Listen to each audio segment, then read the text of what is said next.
What's up, everybody, and welcome in. It is Pub Sports Radio. This is the College Basketball Countdown, and I'm your host, Jeff Nader. I hope you're all having a great week. It is Christmas week. I hope you're all ready for Santa to come. I hope you all have a great holiday with your family. Before we get there, we got some games to talk about. Not your typical, really deep college basketball card here on a Saturday, but there's still a little bit there to wet your whistle with. We also have some bowl games. We'll get into them as well. How do you navigate this treacherous world of bowls? We'll get into that as well. Make sure you hit that like button if you're joining us here live on a Saturday. Say hello in the chat if you're out there. If you have a game you want me to take a look at, I'm going to at least try to get to most of these games. Again, not a real deep card. It is, though, a card that, you can find some value on. Last night, pretty wild night in college basketball. A lot of games, a lot of really good performances, and we continue to see games that are very high scoring, right? I've kind of talked about that. And when you watched the show last week, what did we tell you? There were probably 4 or 5 games where you had big time teams playing each other, and all of them found their way over the totals, right? There were totals in the 160s, 165. I think we had a total last week, in the 170s. So it really hasn't mattered. These games have went over the total. And you look at again last evening, Illinois put up a big number. TCU Nevada was a high scoring game.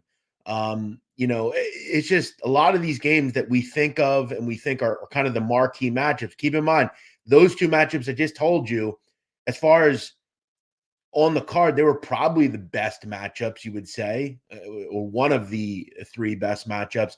Kansas found a way to get the job done last night. I don't believe they covered, though. I think they were 15.5-point favorites. Marquette blew out Georgetown. JMU kept rolling. They put up another big number.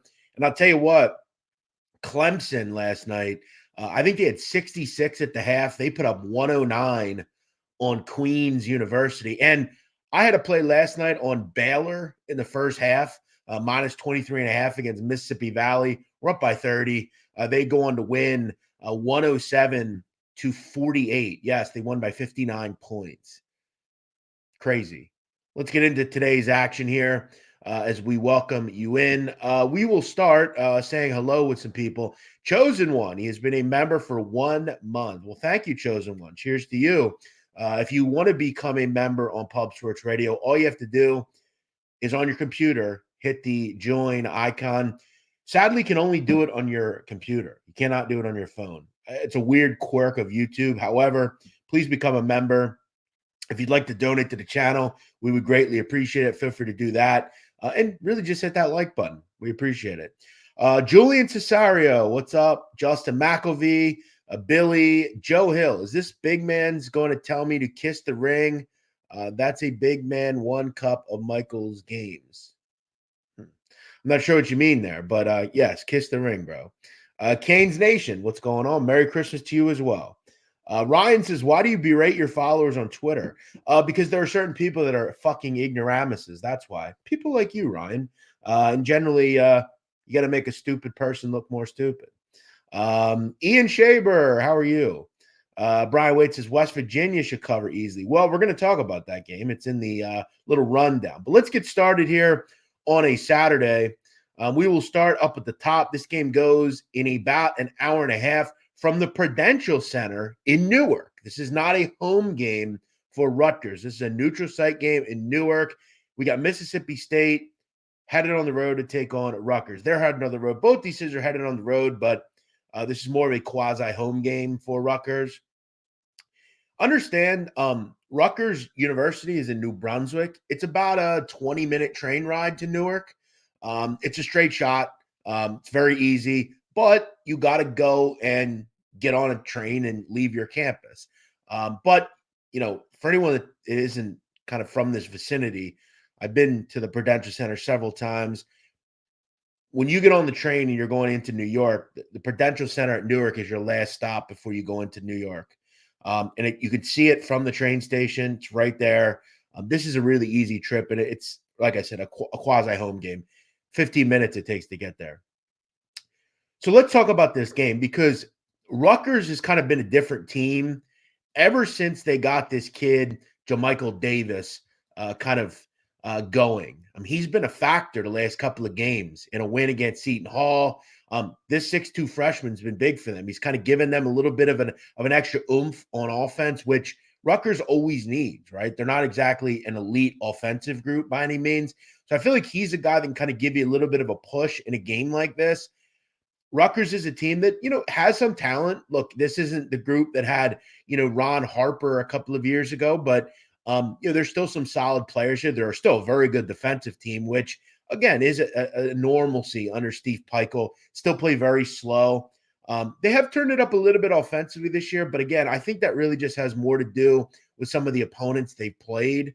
But again, when you kind of get into the crux of a really good kind of defensive battle that this should be, keep in mind, defensively, Rutgers still top 15 in the country. As I said, that's a normalcy. On offense, this team still struggled to score, right? It's very much you try to create, get to the foul line. They haven't been a good shooting team. Haven't shot the ball well at all, quite honestly. And their effective field goal is quite low, 277 in America. Just not going to get it done, especially against a really good Mississippi State defense. If there's a better defense than Rutgers, it's Mississippi State. I mean, they have a couple of kids. Jimmy Bell is terrific, the transfer from North Texas. You also have Deshaun Davis. He's a elite defender, transfer from Oregon State. The kid from the Bronx, he's kind of coming home per se here. I had a hard time thinking this would get to 130. I really did. I thought this was a game that was played in the low 60s, if I'm being honest. Maybe a team gets to 65, but I don't know if I see the other team getting to 65. I had this more at like a flip. The fact that Mississippi State is laying 3.5. Now, what I have heard some interesting things coming out of Mississippi State that Tolu Smith, the big center for this group, may play. I don't see that happening, though, just because SEC play is on the horizon. I feel like you kind of just let him get completely healthy and ready for the season to start. But I like the under a little bit here. I think this total is a little bit higher if you look around, but around 130, 131, I kind of leaned under. I felt like this was a first to 65 wins. And for someone like me who, they're, let's just be honest, a lot of overs this year, I think you can, able and spot those under games. And this seemed like, I don't know, 64, 60, something like that. I think this is one of those ugly games, rock fights, neutral site, just, good defense. And again, Mississippi State is always very slow under Chris Jans. That's kind of a norm with them. And, again, in these types of games, you look at them this season, 66-57 against Northwestern, 71-56 against Arizona State, 72-54 against North Texas. Low-scoring games against teams similar to Rutgers. So I'm going to lean on the under in this game. King U says, let's get that cash. Yes, absolutely, King U. Let's do it. Brian Wade says Rutgers is going to cover and win outright. I think if I had to play it on the side, I would lean Rutgers just because this is telling us that they would be a 6.5, 7-point dog like on Mississippi State's court. I would be interested then. I'd probably be interested here. Hey, Dabby Cab, what's going on? How are you, my man? The Warden has become a new member. Love seeing that. Shout out to you, Warden. Always good when law enforcement joins us. I don't know if you're really a warden, but shout out to you. Thank you for becoming a member. You can join on your phone through GPay with PayPal. I've never seen that. Maybe that's an updated thing on your YouTube. I know on my YouTube channel when I'm on live, you cannot join on your phone, which maybe they fixed it in the last couple of days. Who knows? JPZ, what's going on? Dabby Cab says I'm 6-0 this week in college basketball. Well, congratulations. That's great. I've done pretty well this week as well. Another winning week so far for me. All right, let's get into the next game here. Let's go to, all right, the big one, FAU, Arizona. There's a marquee matchup on this card. It is this one. And I just want to tell you guys a little bit about this number, right? So the over-under here is now 164. Last night, it was 160.5. Guys, here's what I'm talking about. You've got to get ahead of these numbers. You've got to get ahead of these games. Games like this that are going to be forecast, high scoring, they're going to get bet up.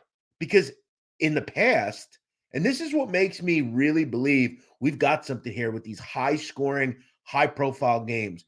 Generally, when a sharp bettor or sharp bettors see games in the 160s, they're immediately bet down. That's not the case in these games. They're being bet up. So it immediately went to 161, 161 and a half. Now it's all the way up to 164. Here's the thing. I don't know if you can set this game high enough. I really don't. Because FAU is deadly in transition, and so is Arizona. And neither of these teams are really equipped to stop it. Look at it like this. That game the other night, Arizona-Alabama, it got to 161. That was the final score, 161. What was it? I forget the score, but it was 161 combined. And these teams, Alabama and Arizona, went 12 for 57 from three, and it still got to 161. I don't think Arizona scored for the first 4 minutes of the game, and it still went to 161, and they still put big points on the board. These games are just not being lined high enough. If I'm a bookmaker, I would put this number at 170 and just say, all right, if it goes over, it goes over. And look, it could be a situation where if you don't get the best number here, you could lose. I had Arizona being very equipped, and Arizona is going to be very equipped to handle any offense they play against. Again, one of the fastest teams in the nation. This is not a great FAU defense. And when you look at FAU on offense, they have elite shot makers across the board. Both these teams are elite three-point shooting teams. And it's unlikely that we're going to see Arizona and their opponent shoot poorly for a second straight game. I hate to be rudimentary or basic here, but I'm going to keep leaning over the total. I just am. Over. I would love, obviously, a better number. But again, this is the challenge of doing a show the day of. So I like the over here. I would lean Arizona team total over as well. I feel like this is a group that could push 90 in this game. I think one team will get to 90 in this game. And you look at, again, a fair comparison for Florida Atlantic. This is the Illinois game. This is the Butler game. This is the A&M game. I mean, every game Florida Atlantic plays in, back and forth, high scoring, because they're an elite shot-making team as well. That's the thing we have to understand. It's not just Arizona that's an elite shot-making team. When you look at why this is a better bet on this over than the other over, is Alabama is one-dimensional. If they can't make threes, they're just not that effective offensively. FAU has shot makers across the board. John L. Davis, all these different kids. So for me, over. You also look at these teams. FAU, I mentioned how good they are shooting the basketball. 4th in the country in mid-range percentage. I mean, that's an elite team, man. Because we know guard-wise, they're going to get high percentage shots at the hoop.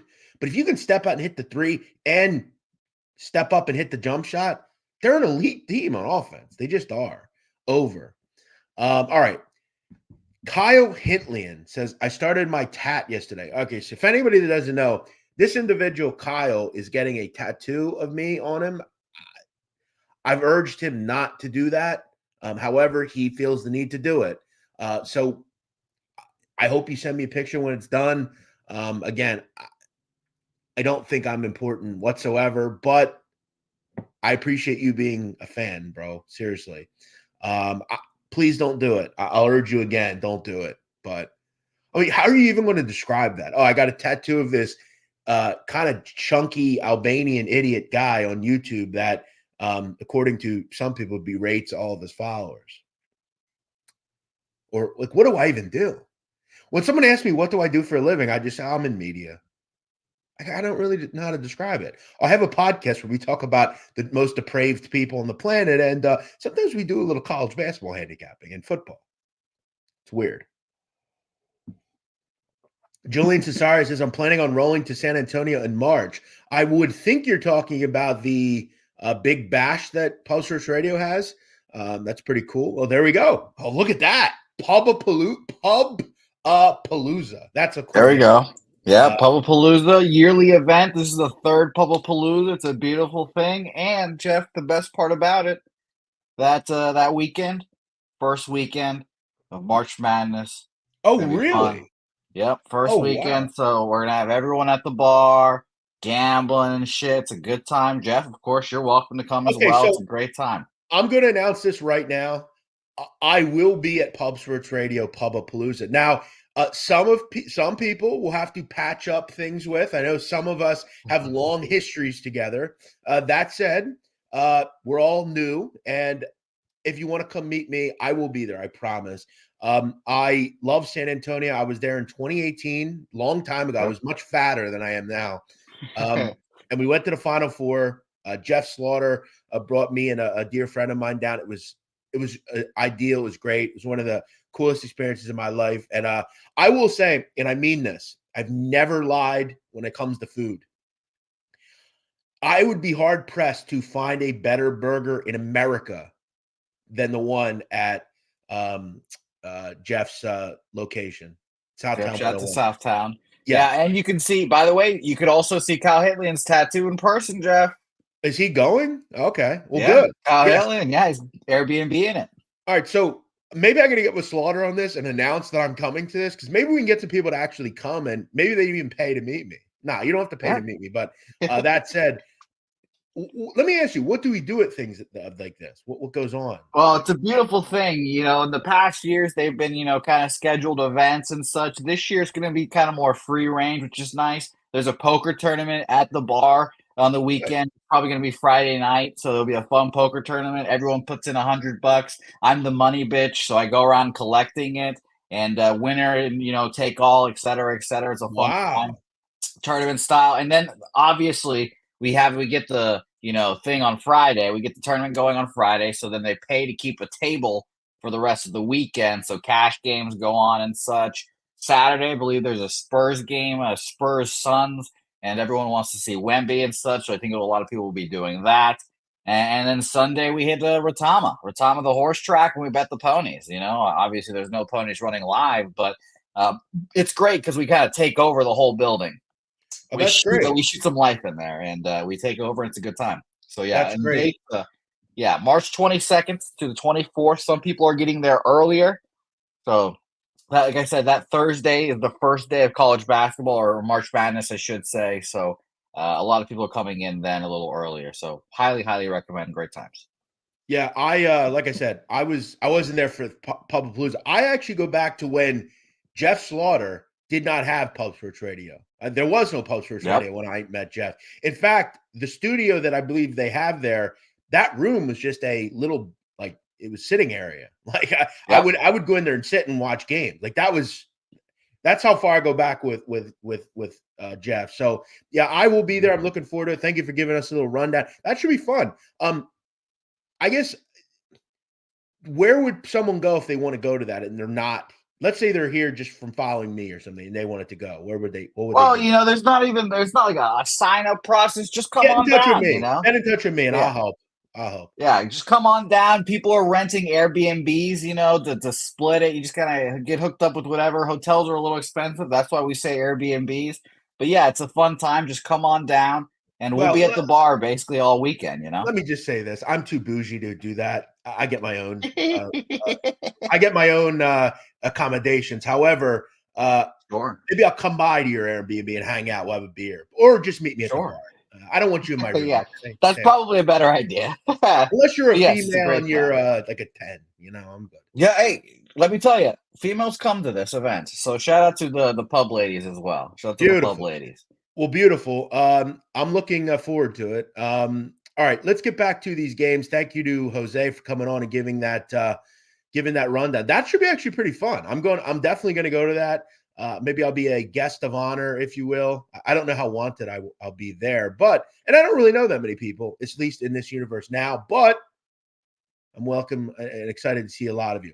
Okay, Timbo Savage says, let's see how bad his record is this year. Timbo Savage, let's see how bad his record is this year. Well, I'll take this. I think if you would have, first of all, we've only been on here 2 weeks. And if you came on here last week and faded me, yikes, rough week for you. All right, let's get to Missouri State and St. Mary's. This is another game where I have a hard time thinking that Missouri State can hang around. It almost seems like St. Mary's is starting to find themselves again. They have won 5 straight games. And 3 of them have been by double digits. In fact, the last 2 games for St. Mary's have come 71-34 and 92-56. They have absolutely blown out their opponents. Now, in this game, Missouri State is a little bit better than the teams they just recently played. However, it is such a slow death when you play St. Mary's, because if you are not making shots and they're making shots, it's very hard to get back into the game against them due to the fact that they play one of the slowest tempos in America, right? So if you're down 75-60, with 6 minutes to go, your thought of getting back into the game is lost. It's not going to happen because they will just bleed you to death. That's what they do. Now, Missouri State is a team that under Dana Ford kind of just been mixed results recently. Haven't exactly faced tough competition. Look, this is still a pretty good defensive team. The problem comes, though, on offense. And this is a rough matchup because on both sides, when you play St. Mary's, it's a tough prep. Randy Bennett is an elite defensive coach. He's always going to put you in a really bad position, make you shoot really bad shots. And on offense, it's a bunch of cutting, moving around, a lot of, dribble handoffs, just really good high basketball IQ from St. Mary's year after year. And I think that's one of the reasons this number's gotten pumped up a little bit. I got to tell you, I have a hard time going against St. Mary's right now. I really do. This team has seemingly started to find something, I think. Look, I thought this was a team that could go to the Final Four as a mid-major team, and I think they still can. St. Mary's could live on the glass in this game. I think if Missouri State, any shot to hang in this game, they're going to have to rebound, which they do pretty well. But again, you're dealing with one of the best rebounding teams in the country in this game. I have a hard time wondering where some of the offense will come from for Missouri State at this number. And again, a lot of these games I'm not necessarily going to probably bet on just because this is a low card. I wanted to have a bunch of games up here. I would probably lean on the under in this game. I think St. Mary's probably gets to 70 or 75, but this could be a situation where Missouri State's playing in the 50s. I really do. You're going to get slowly cut by St. Mary's, and before you know it, you're bleeding out and you have nothing because you just don't know where to go. They're really hard defense to deal with. All right. Love that picture behind you. I'm watching the show for the first time. Well, thank you, Warden. Welcome in. That's shout out to I think my mother got me that picture for Christmas a couple of years ago. It's a framed Sopranos painting. Kind of went well. The theme of this room is the mafia, obviously, with what I do with the sit down. I have all sorts of other artwork up here. I have Vincent Giganti, a longtime boss of the Genovese crime family. Got Sopranos, obviously my bookshelf, a bunch of books. I got, John Gotti. I got another painting that was sent to me. So, we try to keep it themed in this home. And this house is my room. The rest of this house is quite chic, if you will. But in this room, we try to keep it, very nice. Nuke Worker says, can't wait. Nuke Worker, thank you for watching, my friend. Okay, Clyde the Glide says, Nadu, I've yet to hear you discuss how the mob flooded drugs directly into the Black community, but not theirs. Well, that's a rough look for you, Clyde the Glide, because to be honest, that's not true. But this isn't the place for that. Clyde the Glide, do me a favor. I do lives on my sit-down channel. Come in and ask me that question, and we can discuss it. I have no problem discussing it. The drug trade is something that has destroyed this country. And I guess you feel like I'm someone that kind of supports the mafia, which is far from the truth. I think they're all depraved psychos. So, yeah, please, this isn't the time nor place, but feel free to come in and ask me that. WCT says, I will pay to avoid you. Well, hey, thanks for watching today, man. Appreciate it. All right. Nate always wants to get paid. Yeah, I was just kidding about that. I was just kidding. You don't have to pay to see me. Look up Miss Ann's Burgers. No, we don't want to. We'll just go to Southtown 101 in San Antonio. Dabby Kev says, I'll be there on Wednesday so I can be in the studio Thursday. Well, maybe I'll get there early too, Dabby Kev. You and I can crack the books together. Ian Shaver says, I wish I could make it so badly. I'm jealous of those that can attend. Well, why can't you attend? It's only December and you have almost 3 months. What's up, Sam Calmer? How are you, man? Good to see you, bro. All right. Jeff, are you going to say you got frenemies? You have matured a lot. Yes. Well, of course, we all mature, my friend. I've been doing this pretty long time, so that's how it goes. All right, let me break through last two games here, and then we will we'll take some more comments. And if you have a comment or question, feel free to ask. I will get to it. All right, Toledo and West Virginia. This is an interesting one, right? So West Virginia, obviously a new coach this year, Josh Eilert. He takes over for Bob Huggins, who left the program or was asked to leave. My first thought here was first to 80 wins. Listen, anytime you play Toledo, it's likely going to be a high-scoring game. That's just how Todd Kowalczyk really wants it, right? Every year, Todd has really good offensive teams, very good penetration, dribble drives. That's just what they do at Toledo. They're downhill, kick out, good shooting teams. They just make a lot of baskets. They're an 80-point-per-game team every season. And that's no different this year. But the issue that presenting and playing like that, what it presents is you can't stop anybody either. And when you look at some of the metrics for Toledo, and this team is a disaster on defense. I mean, they can't stop anybody. It's downhill, struggling to get stops, and they just want to play high-scoring games. Now, West Virginia, this hasn't been a great offense under Josh Eilert. I mean, I don't really know if they have much of an identity. But I guess I'd say this, if you can't find an identity in this game, I don't really know what to tell you. This game will prove a lot to me on whether West Virginia is going to be a complete doormat or not in the Big 12. Because this is the type of team that you should have no problem getting to 80 against. And when it comes to West Virginia, I mean, they haven't been a terrible offense at times. I mean, there are games where they've been able to score. But you look at like against Massachusetts, against St. John's, they have had no issue running at times. This should be a game where they should be able to score at a high level here. This isn't the same West Virginia team. They're not going to force turnovers, press Virginia, that sort of thing. But I look at this and I say, I'm getting 4.5 or 5 with Toledo. I think they're better than West Virginia. This is a bad West Virginia team. But then I also kind of say to myself, do I really – and this is where I would tell the guy that just said he liked Toledo, do you really want to trust Toledo's defense? They're that bad. They're really bad. I'll just say, though, I'm not sure West Virginia should be a favorite, really, to anybody. And how raucous will that place be today? It's not going to be – I mean, it's students are home. Morgantown is very into their sports programs. I mean, it'll be a decent atmosphere, I'm sure, but it's not like this is TCU coming in or Kansas or something like that. It's Toledo, right? It's not a big game. Tomorrow's Christmas Eve. While West Virginia is a very it's a state university, so a lot of those kids live in Morgantown. I'm not sure that a lot of people – look, tonight is a great bar night for a lot of people. Do you care that much about going to this game? Probably not. So I leaned over. Every game Toledo plays in is high scoring. And until that is proven otherwise, that's just what they do. All right. One other game. St. John's, Yukon. I thought this was too many points, to be fair. I know the general thought is Yukon will just bounce back. I did pick Seton Hall the other night. I bet them personally. I sent them out. I had Seton Hall. I loved that spot. I like the under. And both won. I don't know. I mean, is Yukon just going to bounce back? And I'm just going to say this. I've said this all year. Has anyone been impressed with Yukon shooting the basketball? Because I haven't.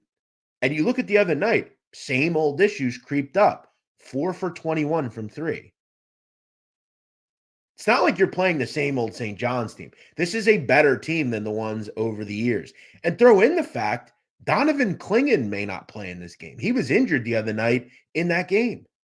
He's a big kid. It's not like he's going to completely he I think kind of heals maybe a little slower than maybe others. It might not be as easy for him to limber around. He may not play in this game. Even with him in this game, I thought this was too many points. Now, I think the thought is, like I said, UConn will just bounce back and they'll win by 15. That said, I think this is one of those games, if you're St. John's, I mean, you got to kind of start looking like a team that we kind of think that they are. They've only lost once since Thanksgiving. Kind of a weird loss against BC, but they've started out conference play with a win the other night against X. And look, they're a great rebounding team, and not having Klingon could really hurt in this game. Joel Soriano, one of the best rebounders in the country. Guard plays pretty good for them. I thought this was too many points.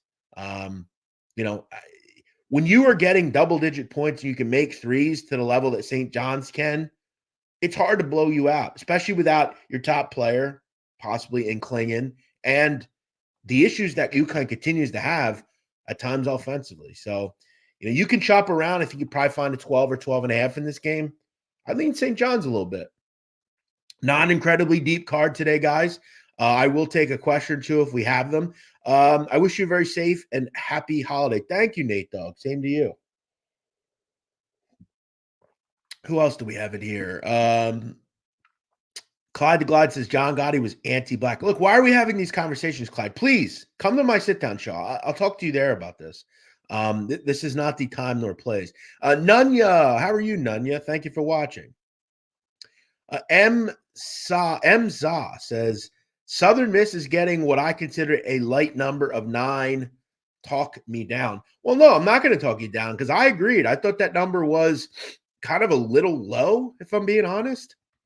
I thought, when we look at Mississippi, I mean, they've been elite, man. I mean, this team is elite defensively. Chris Beard's team is quietly 11-0. And what have they done? Blown every team out they play a lot of the time. This is an elite defensive team, man.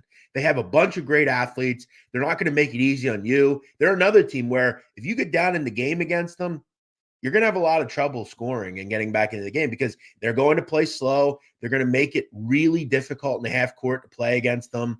And they've got a bunch of really good athletes on this team. Alan Flanagan, Matthew Morrell, Jamin Bradfield, Musa Cisse. I mean, Chris Beard's got a really good team here. And I know we kind of forgot about Chris Beard, but yeah, all of a sudden, 11-0 at Ole Miss. Now, do I think they will be undefeated for a long time? Probably not.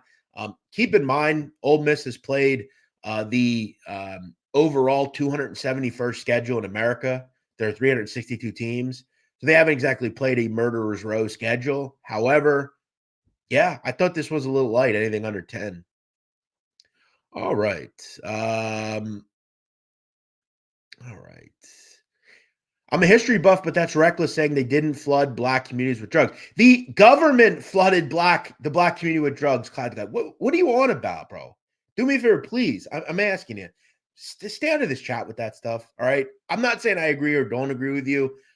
I'd be very happy to have the conversation, but do me a favor. Just enough already, okay? Please. It's Christmas. Let's stop the talk for a second, all right? Please.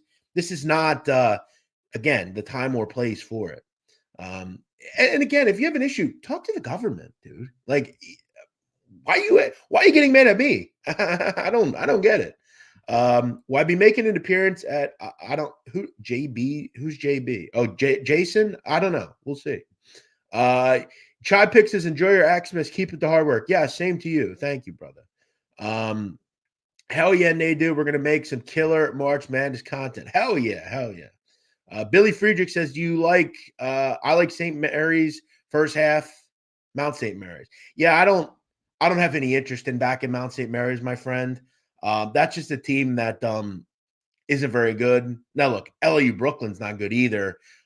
But I don't trust Mount St. Mary's to do much of anything. Look, they should be up by 10 at the half against this type of team, but there's not a lot of wiggle room when you play teams like this. They're not significantly better than the team they're playing. I think there are better options on the card for me personally. But hey, listen, Billy, you're a good handicapper. I feel like if you have an angle you feel like there will work, play it. The problem that Mount St. Mary's has is they can't hold on to the basketball. They can't make shots. A lot of those little things, those rudimentary things that they can't do, has me not any interest in backing them or betting against them or anything, just staying away. Justin McAvee says this chat is getting weird. Nah, it's really just one guy. It's really just one guy. And in these day and ages, sadly, we can't have these conversations without it getting political. It's not that this is not a Republican Democrat problem. It just isn't. This is a class issue. Okay. Do I disagree with what the guy's saying? No, but I also don't think he understands that, like, so quickly. I'll just address this because clearly it's become a conversation piece. He's essentially saying that the reason drugs are a problem in this country is because in the 50s, the mafia brought them in. And he's not wrong. That said, who do you think were buying the drugs from the mafia? Black organized crime members, high-level ones. I don't know if you know this, Clyde the Glide, but the biggest drug trafficker in the history of this country from this country was a guy named Frank Matthews, who was black. In fact, he disappeared without a trace, and no one knows where he is to this day, 50 years later, 60 years later. So again, I don't think you're aware that, like, the people, do you know who Leroy Nicky Barnes is? Where do you think they were getting the drugs? From Italians, you're right, but they were black as well. So I think the clear thought is organized crime, regardless of whether they're black, Spanish, Italian, Russian, doesn't matter. They prey on their own people. And yeah, Clyde the Glide, Earth to you, yeah, criminals are bad. We know. Thanks, dude. Thanks for telling us. Thanks for your thoughts, Jeff. Happy holidays. Thanks, Billy. Same to you. All right, let's go to Emza, Kennesaw, Asheville. Listen, my man, I kind of addressed all the games that I would kind of be interested in talking about or mentioning. I think Asheville's probably more the play here. Asheville's the kind of team that struggles when they step up and play really good teams, top 25, top 50 teams. This is not one of those teams. Asheville generally has success against these types. Look, if they're playing Michigan or Tennessee or somebody like that, Asheville stinks. But this isn't the same Kennesaw team that we saw last year. They're a different team. All right. The CIA is numero uno. Exactly. All right. Let me go to some bowl games here. What do we got? Let me get my lines here. Bear with me, guys, a second. We got 5 or 6 bowl games here. A good amount. Listen, guys, again, when you're betting bowl games, understand that it is not like it used to be, bowl games. Arkansas State, Northern Illinois. So Northern Illinois has some major issues with the offensive line. They have a center. He's one of the best centers in the country. He is gone. They've had a lot of kind of small transfers and things of that nature, but the offensive line is kind of the key to Northern Illinois due to the fact that they want to run the football. Arkansas State's got this dual threat quarterback that they went to in the middle of the year. Not a game I would have any interest in betting. I guess I'd lean Arkansas State, anything under 3. But, I mean, how does anyone get into games like this? I mean, seriously, how does anyone have any interest? I mean, it's not like there's an incredible edge in any of these games. It's just brutal. I mean, it's totally brutal. Now, Northern Illinois has been the one key to the MAC. They've been a pretty decent bowl team during this time of year, but with all the opt-outs of some of the issues Northern Illinois has up front, I mean, it could all fade quick. Look, if you're a team in football that has poor trench play, i.e. offensive line play, you're not going to win very often. Lean to Arkansas State. I mean, will anyone go to this? The Camellia Bowl? Come on, man. What's the next one here? It sucks that bowl games are like this now. I wish we could go back to the days where, we had everybody playing and everything was good, but this is not like that anymore. Troy is laying 6.5 or 7 against Duke. What is this bowl called? I have no idea. I don't know what these bowls are called. I don't even look. The Birmingham Bowl. Fair enough. So Troy kind of in their vicinity, Troy, Alabama. I like Troy here. I thought they'd win by double digits. Troy is, for the most part, pretty healthy. Most players are still there. I think 1 or 2 guys on the defense left, but all in all, this was an elite Troy defense all season. Duke has not been the same team for months since Riley Leonard went out injured. Remember when Duke was like undefeated and everybody was all hype about Duke? Yeah, they're not that team now. In fact, Riley Leonard's transferred. This is a mess for Duke. And look, they're not very good because a lot of their defense is transferred as well. Troy, I think, kind of get some separation here by running the football. I thought this was a double-digit win, so I don't really have much issue laying a 7 or anything here. This is a bad Duke team. They just are. I don't really know how else to swing it. And again, Troy, for the most part, is going to field a quality team today. So I don't really have much issue playing it here.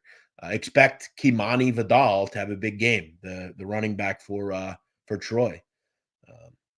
Plus, I think both these teams will be without their coach. Mike Elko's gone, and I believe Troy's coach left as well. Where did he go? I think he went to I don't know. I forget where.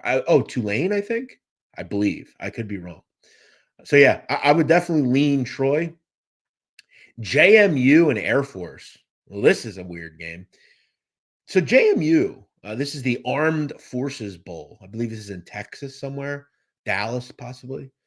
So JMU has like a mass migration of transfers. However, I think all but one of them is going to play in this game today. Very weird. Like Jordan McLeod, the quarterback, he's transferring, but he's going to play.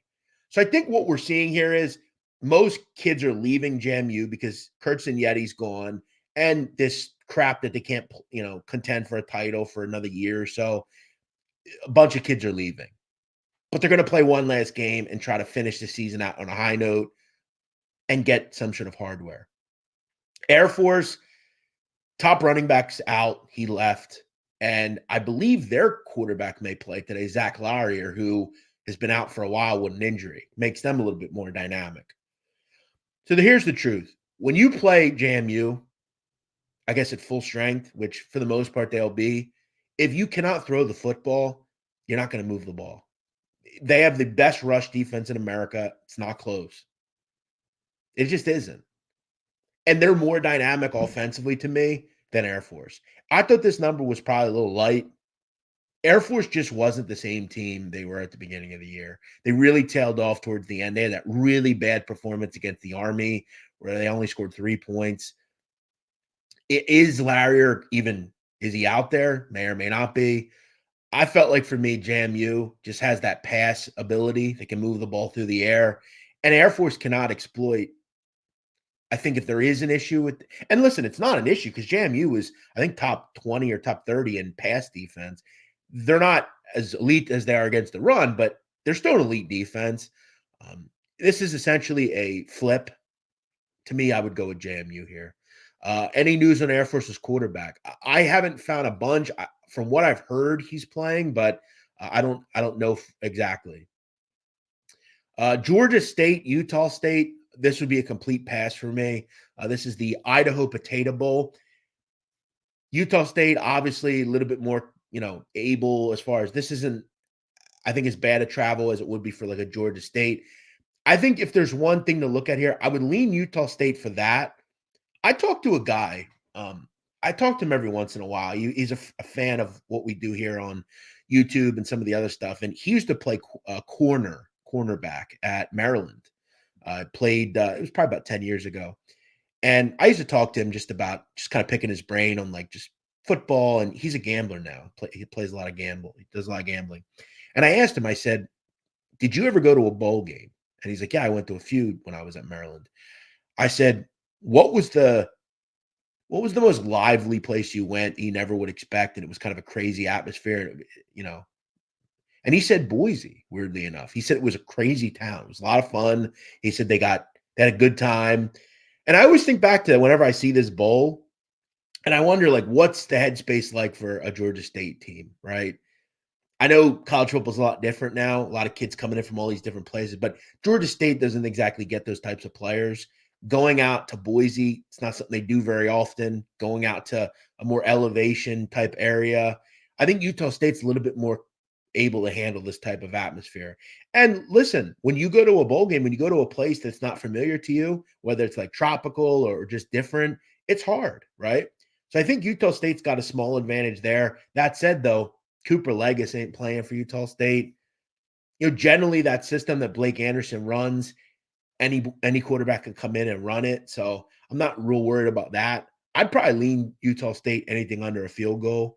I think sometimes when you look at situation and things, that's the most important thing about bowl games. Motivation, the spot, is the team, it's just a weird travel spot.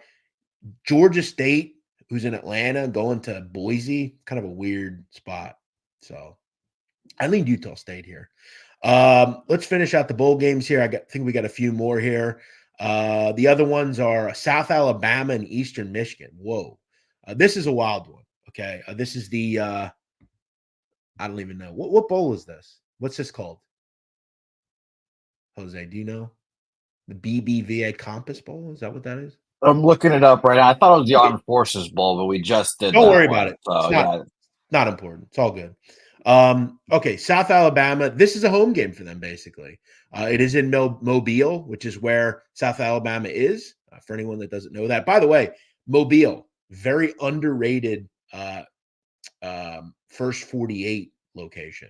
I'm a big fan of that show. Mobile, very good. Mobile and Tulsa, best first 48 cities. Just my opinion. Okay, so it's the 76 bowl or something. I don't know. Whatever. Oh, the 68 Ventures Bowl. What the hell is this crap? What is 68 Ventures? I don't even know what that is. Okay, so for anyone that doesn't know, EMU is coached by a guy, Chris Creighton. He is a very good coach as an underdog.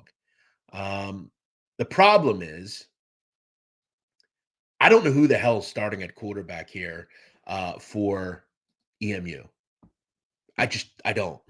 I have no idea. Austin Smith was their quarterback, but he's in the transfer portal.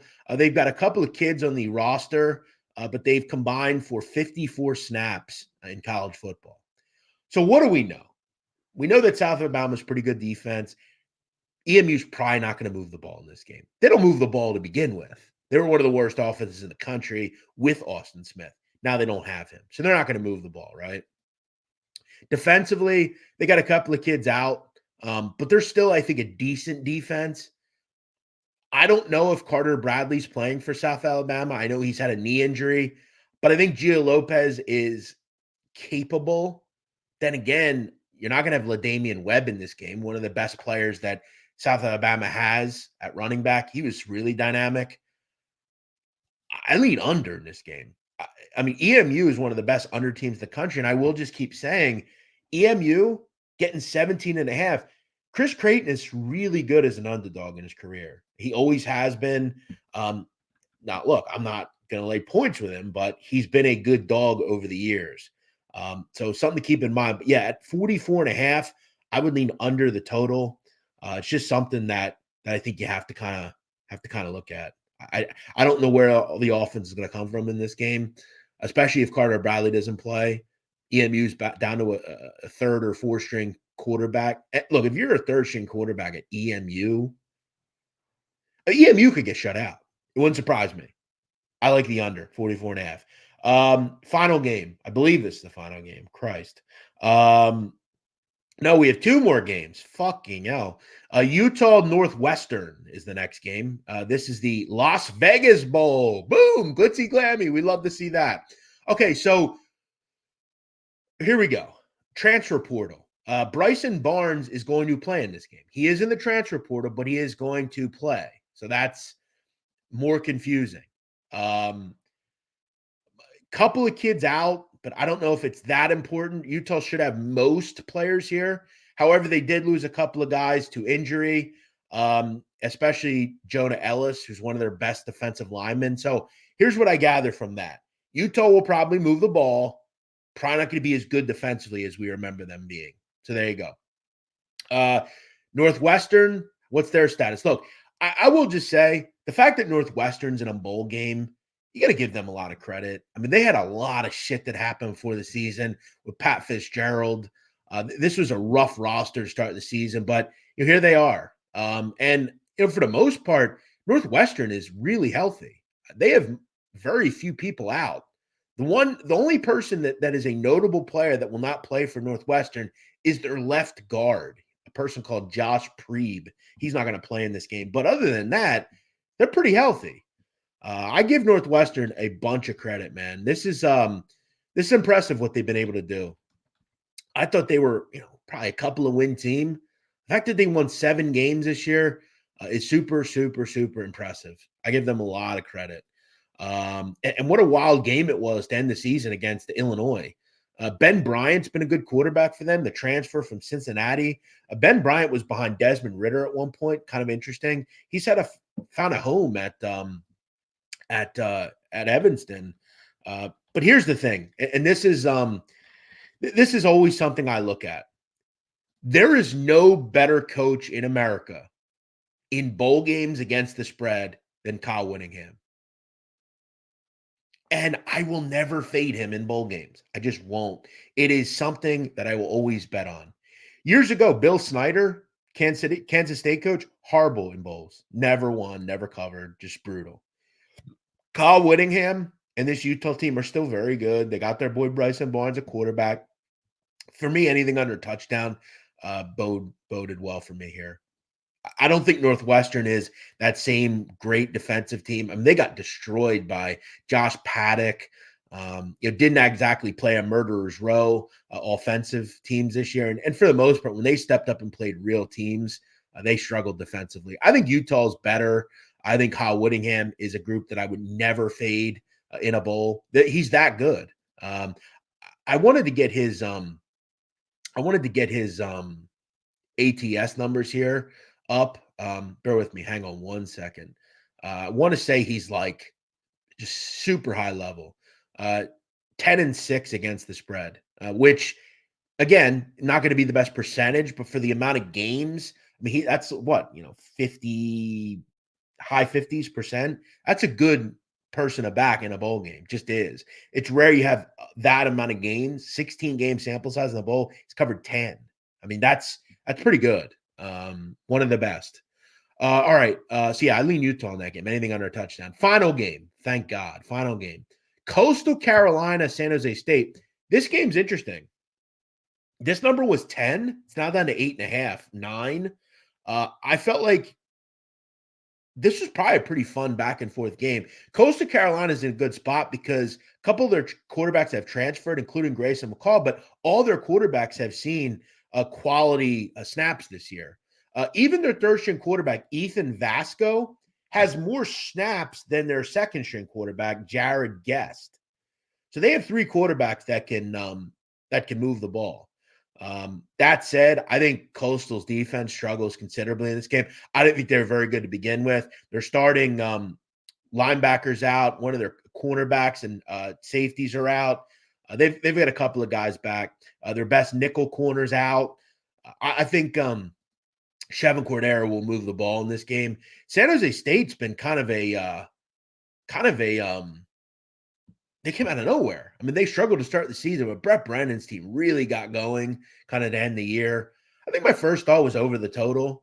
You have two quarterbacks that I think can move the ball in this game. Pretty low total. I mean, you don't need anything crazy here. I don't love either defense. I mean, look, 28-24 is a winner here. So you don't need an incredibly high-scoring game. It's a late-night game, though. You'll have a lot of, like, degenerates playing this game. It's the Hawaii Bowl. I just need to get my money. I don't like these kind of games. Keep in mind, travel stuff here, though, is tough. Coastal Carolina all the way to Hawaii, not easy to do. San Jose State goes to Hawaii seemingly every year. These kids probably have been out there at least at one point. I want to say, did San Jose State play Hawaii this year? I want to look that up. Yeah, they did. They went and won 35-0. So there you go. They've been to Hawaii already this year. That is an advantage in this game. It just is. So you talk to old handicappers, guys that have been in the business a long time. Your Al DeMarcos, Brandon Lang, people like that. Guys have been around a long time. Fezzik, these old school guys. They will tell you that is one of the biggest things to keep an eye on when you bet these types of games. Where is the team coming from? It's not easy for a team from Coastal Carolina, a lot of East Coast kids. I've never been to Hawaii. I feel like it would be totally – a lot of these kids, we're all humans in the end. Going to somewhere like Hawaii is difficult. Now go play football there against a team who's already done it this year and won by 5 touchdowns. Not easy. All right, I know I've just been rambling here, guys. I've missed a lot of your comments. I probably answered a lot of your questions here. Dan Kelly says, I had a girlfriend from Boise when I was living in New York City. Her name was Sparkle, and she was a freak. That can't be a true story. That can't be.